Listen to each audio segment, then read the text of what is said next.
put your hands together and welcome the rock star, DSP!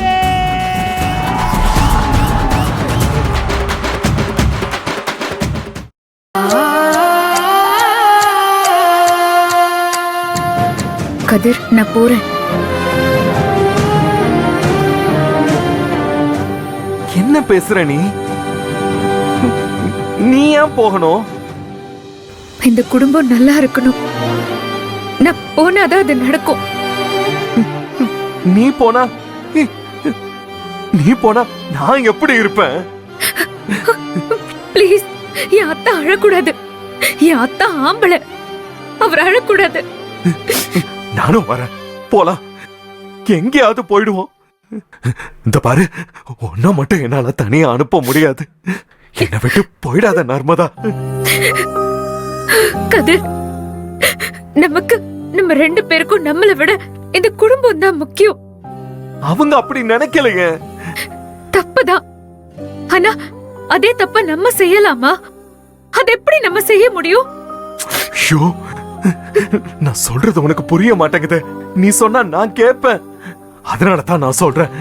இந்த பாரு, தயவு செஞ்சு நான் போறேன்னு சொல்லாத நர்மதா. எனக்கு பயமா இருக்கு. எனக்கு யாருமே இல்ல. இத பாரு, எனக்கு உன்ன தவிர என்னை பத்தி யாரும் யோசிக்க மாட்டாங்க. நீ போயிடாத நர்மதா. என்ன பேசுறீங்க? உங்களுக்கு யாரும் தேவையில்ல. மத்தவங்களுக்கு தான் நீங்க வேணும். நீங்க யாரு? யாரு? ஏன் அத்தா. அவரால எதுவும் முடியும்.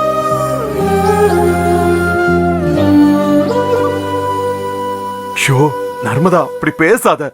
எனக்கு அதான் பயமா இருக்கு. இத பாரு, நீ வந்ததுக்கு அப்புறம் தானே நானாவே மாறினேன். நீ இல்லாம எனக்குன்னு எதுவுமே இல்ல. அம்மா சொன்னா செய்வேன். அம்மா நில்லுனா நிப்பேன், உட்காருனா உட்காருவேன், போனா போவேன். ஒரு ரோபோ மாதிரி இருந்திருக்கேன்னு எனக்கு இப்பதான் புரியுது. அப்படி இல்ல அத்தா. உங்க மேல அத்தைக்கு பாசம் அதிகம். அதனாலதான் அப்படி சொல்லிருப்பாங்க. நான் தான் வந்திருக்க கூடாது. வந்துட்டல்ல, நீ ஏன் போறன்னு சொல்ற? நீங்க எல்லாமே இந்த குடும்பம் சந்தோஷமா வாழ முடியாது. காஞ்சனா வாழ விட மாட்டா. நான் போய்தான் ஆகணும். வேற வழியே இல்ல. நர்மதா, உன்னை நான் பிரிய மாட்டேன்னு உனக்கு நான் சத்தியம் பண்ணிருக்கேன். இந்த சத்தியத்தை கைவிட சொல்றியா? ஏன் இப்படி பேசுற? இப்ப கூட நீங்க போக சொல்லலையா அத்தா? நானா தானே போறேன்னு சொல்றேன். சத்தியம் கேட்டது நான் தானே. போறேன்னு சொல்றதும் நான் தான்.